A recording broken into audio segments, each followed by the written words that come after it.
Hello students, good morning to all of you. So today I am going to solve a problem जो कि AIEEE 2007 में पूछी गई है। इस प्रॉब्लम में हमारे पास एक चार्ज पार्टिकल है जो कि एक रीजन में एंटर करता है जहां पर इलेक्ट्रिक और magnetic fields, orthogonal electric and magnetic field present है, और आप पार्टिकल को उन दोनों फील्ड्स के परपेंडिकुलर प्रोजेक्ट करते हैं किसी वेलोसिटी v के साथ। इस इलेक्ट्रिक और मैग्नेटिक फील्ड के रीजन में एंटर करने के बाद पार्टिकल जो है अनडिफ्लेक्टेड निकल जाता है, कम्स आउट अनडिफ्लेक्टेड। अनडिफ्लेक्टेड इस तरह से कि उसका ना मैग्नीट्यूड बदलता है वेलोसिटी का, ना उसकी डायरेक्शन बदलती है वेलोसिटी की।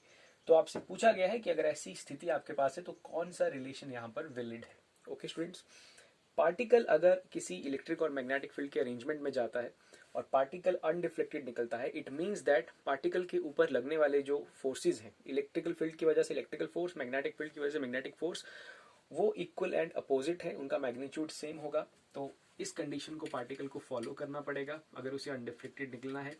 So electrical force is like QE is the magnetic force. यहाँ से हम पार्टिकल का वेलोसिटी फाइंड आउट कर लेंगे, वो आ जाएगा हमारे पास E/B। We have a expression for velocity of particle. ये पार्टिकल का मैग्नीट्यूड, पार्टिकल की वेलोसिटी का मैग्नीट्यूड हमारे पास मिल जाता है। लेकिन आप चारों ऑप्शंस में देखेंगे तो वेलोसिटी जो है वो वेक्टर क्वांटिटीज की टर्म्स में देके रखी है, v के साथ वेक्टर लगा है, तो मतलब हमें पार्टिकल का वेलोसिटी के मैग्नीट्यूड के साथ साथ उसकी डायरेक्शन भी बतानी है। और इसमें कहा ही गया है क्वेश्चन में कि आपने पार्टिकल v को जो प्रोजेक्ट किया है perpendicular to both E and B, दोनों E और B के परपेंडिकुलर आपने उसे प्रोजेक्ट किया है। और लास्ट में आप ये भी कह रहे हैं कि पार्टिकल अनडिफ्लेक्टेड निकल गया है, मतलब जिस डायरेक्शन से आपने फेंका था उसी डायरेक्शन में वो है, अनडिफ्लेक्टेड है।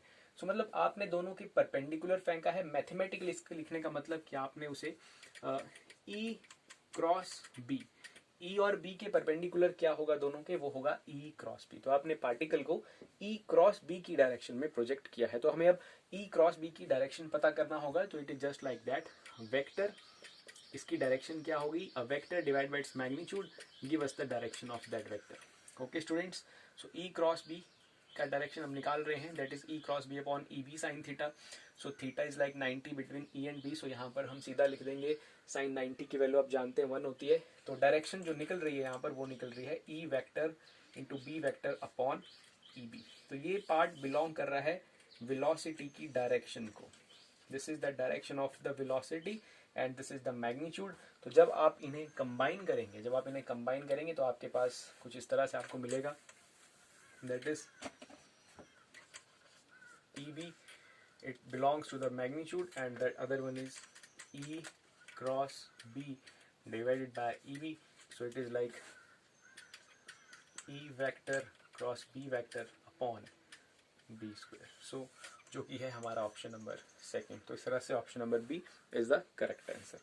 So this is also the principle of a velocity filter device, and like fields are being perpendicular and particle is coming or like exiting undeflected because we project it in such a way that both fields have same magnitude but in opposite direction, so it comes undeflected. Okay students, so with that this is the answer for this question. I hope you have understood, so thank you very much.